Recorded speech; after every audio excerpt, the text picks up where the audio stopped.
Muito bem. Então, ontem, feriado, como é que passou o dia 25 e o que esta efeméride significa para si como moçambicano? Olha, primeiro dizer que foi um dia leve, não é? Com uma temperatura que ajudava aos moçambicanos a ficarem em casa a descansar, porque sabia-se que dia seguinte, que é hoje, sexta-feira, deveríamos novamente começar com aquilo que é a labuta. Então, naturalmente que foi um dia bom, deu para descansar, curtir a minha esposa em casa e foi um dia que O significado desta efeméride? o dia 25 de setembro, o dia das Forças de Defesa de Moçambique, é um dia que, neste preciso momento, traz muitas dúvidas para os moçambicanos, mas não deixa de ser um dia de festividade. Naturalmente que isto acabou culminando com a falta de salário de vários funcionários do aparelho do Estado, acabou manchando este dia. Porque eu recordo-me quando era menor, a Avenida 25 de Setembro, na década de 90, era uma avenida que ficava totalmente cheia de admiradores, curiosos, que iriam estar lá para ver as nossas forças de defesa e segurança, as FADMs, a exibir aquilo que eu sou o poder aéreo, aquilo que eu sou o poder de material bélico, tudo aquilo que é artilharia de guerra era mostrado naquele dia e a gente compreendia que realmente nós tínhamos uma força de defesa, umas Forças Armadas de Defesa de Moçambique que tinham uma certa capacidade de fazer face às nuances que o mundo, Moçambique não é uma ilha, que o mundo vai mostrando que afinal de contas é preciso potencializar aquilo que são as nossas forças de defesa de Moçambique. Só para ter um bocadinho aqui em conta, a nível da África Austral, Moçambique foi uma potência, Moçambique foi um país onde realmente os demais olhavam e diziam sim senhora. Por isso que Moçambique durante muito tempo foi visto como um país onde podia ajudar os demais países que estivessem numa situação de litígio. Um exemplo concreto, a questão de Uganda, Moçambique já conseguiu fornecer lá alguma ajuda, alguma inteligência militar, alguns homens estiveram lá para combater o cenário de Idi Amin Dada. Então, para dizer que Moçambique é um país que esteve muito bem nas forças de defesa de Moçambique, Forças Armadas. A questão da África do Sul também, nós tivemos ali a dar uma mão amiga à África do Sul. Quer dizer, Moçambique esteve em altura de fazer face a qualquer eventualidade, a qualquer estrondo que pudesse incomodar aquilo que é a soberania do país. Mas hoje nós assistimos, lastimavelmente, o nosso país numa situação de pedir ajuda aos demais países. Isso é normal, por isso que nós temos aquilo que são relações diplomáticas bilaterais com os demais países, temos consulados, temos embaixadas, exatamente para com que esses países venham articular e juntos venham se ajudar. Mas há assuntos que nós temos que fazer uma reflexão profunda antes de pedirmos a alguém que venha nos ajudar. A questão das forças armadas de Moçambique, nos dias de hoje, ela parou no tempo. E uma das coisas que fez com que as forças, as FADM, parassem no tempo, quando Moçambique sai da guerra de 16 anos, Moçambique passa a viver uma situação de profunda crise financeira. E aí começamos com o cenário do financiamento, com a questão do Banco Mundial, a questão do FMI.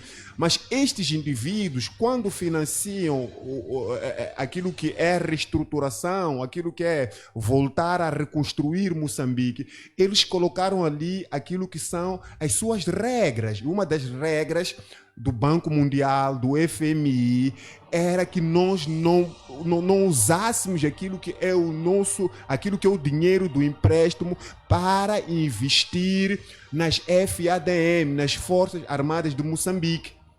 Tínhamos que investir em outras infraestruturas como educação, saúde, estrada, mas menos investir nesta área. Porque um dos grandes investimentos que foi feito aqui em Moçambique foi na época do presidente Samora Moses Machel.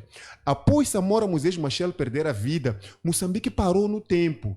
E hoje nós compreendemos que estamos a pagar uma fatura muito alta por Moçambique ter parado no tempo. A questão de Cabo Delgado. A gente compreende que, por exemplo, a nossa tropa ela foi preparada para uma luta de guerrilha.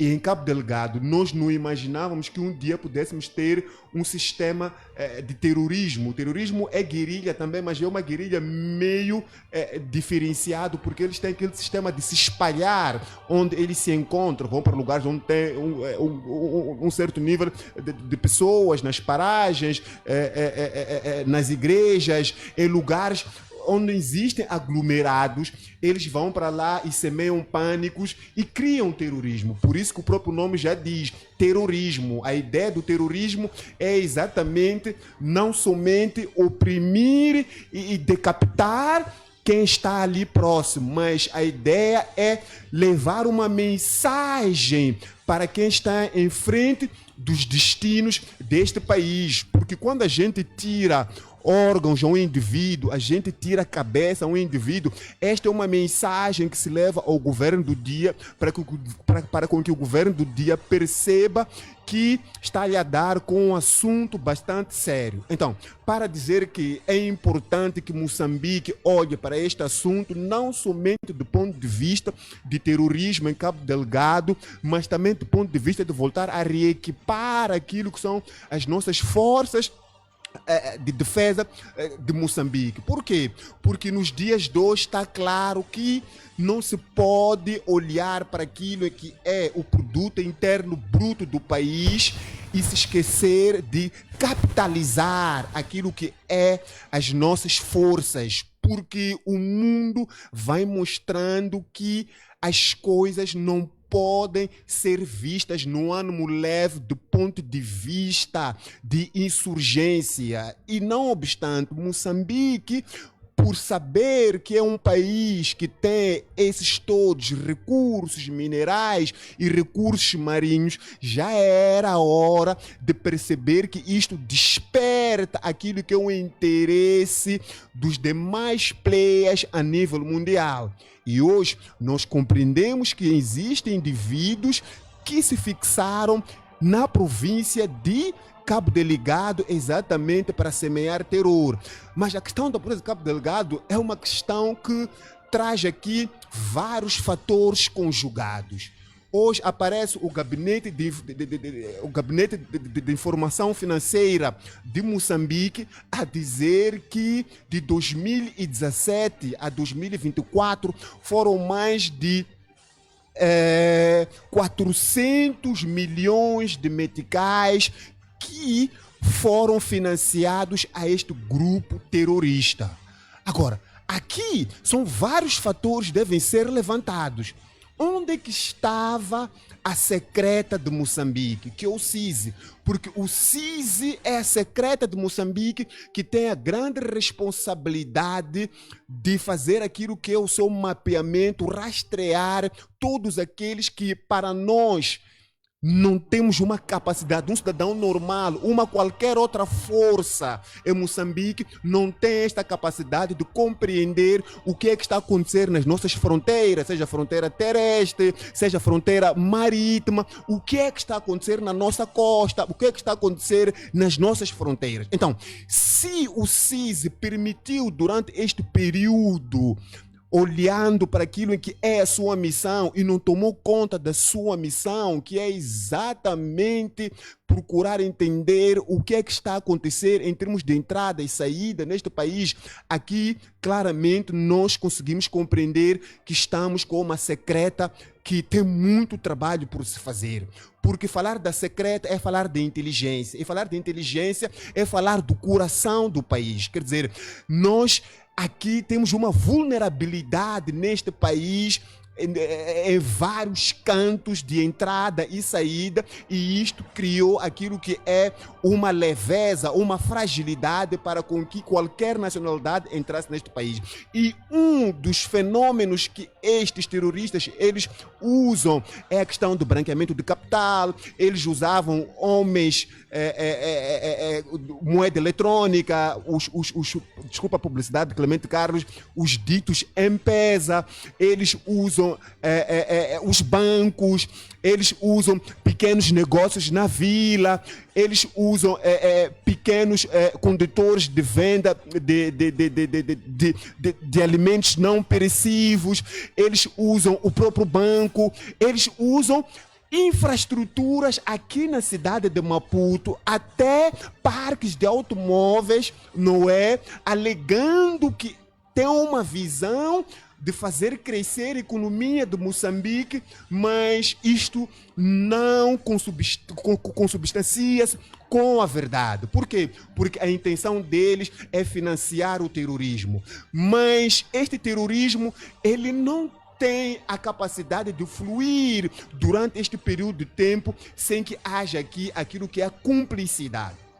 Ora, vejamos, o diabo, estou aqui a fazer uma metaforização, o diabo não entra numa casa sem que abra-se a porta para este diabo entrar numa determinada casa e fazer e desfazer. E a missão do diabo, nós sabemos qual é que é a missão do diabo. É roubar, matar e destruir. O diabo não sabe fazer outra coisa senão roubar, matar e destruir. Então, se esses homens chegaram até aqui a Moçambique e estão a desfazer, na altura chamaram a atenção o governo do dia que em Cabo Delgado existe um movimento de indivíduos que não são simples malfeitores, mas sim indivíduos que mostram uma outra imagem, mostram uma outra maneira de se comportar, mas os nossos governantes acabaram de dizer que não se preocupem, eles são jovens, são filhos daqui de casa, que estão-se a comportar como indisciplinados. Isto vai passar, nós vamos mandar lá um contingente da Polícia da República de Moçambique para combater esses miúdos mal criados.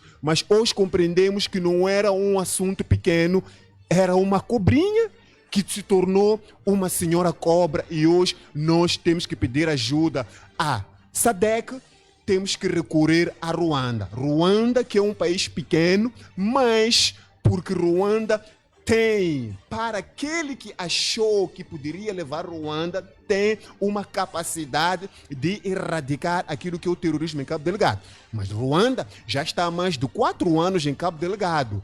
Naturalmente que nós sabemos que a questão do terrorismo não é uma questão isolada. Vários outros países do mundo têm passado por situações iguais a estas. Mas o que está em causa aqui é a nossa soberania. A pergunta que não quero calar é: será que Moçambique ainda tem a sua soberania intacta? Por quê? Porque nós entregamos o elo mais fraco do nosso país, que é a nossa inteligência, a Ruanda. Ruanda acabou conhecendo departamentos desta casa, nomeadamente chamada Moçambique, que não poderia. Por quê? Porque as nossas forças armadas, infelizmente, elas estavam totalmente destreinadas para um assunto igual ao terrorismo. Em Cabo Delgado, no Teatro Operacional Norte. E isto advém do relaxamento que as nossas forças armadas tiveram. Hoje, eles pedem ajuda. Isto não é problema. Mas o problema é, quando eu peço ajuda a alguém na minha casa, eu tenho um lugar onde eu coloco dentro da minha casa, que é na sala onde eu vou discutir os meus assuntos e vou apresentar aquilo que é a minha inquietação àquela pessoa que pode me ajudar. Agora, se eu pego aqueles indivíduos que eu pedi ajuda na minha casa e vou colocar dentro do meu quarto, aí leva-se a um outro entendimento daquilo que eu preciso como ajuda. Então, de ajuda sentado na sala, que é um local de socialização, não existe aqui nenhum tipo de afinidade ou de privacidade que é quebrada ao receber uma visita na sala. Mas depois diz que se porventura levasse esta mesma pessoa e introduzisse no quarto, aí já o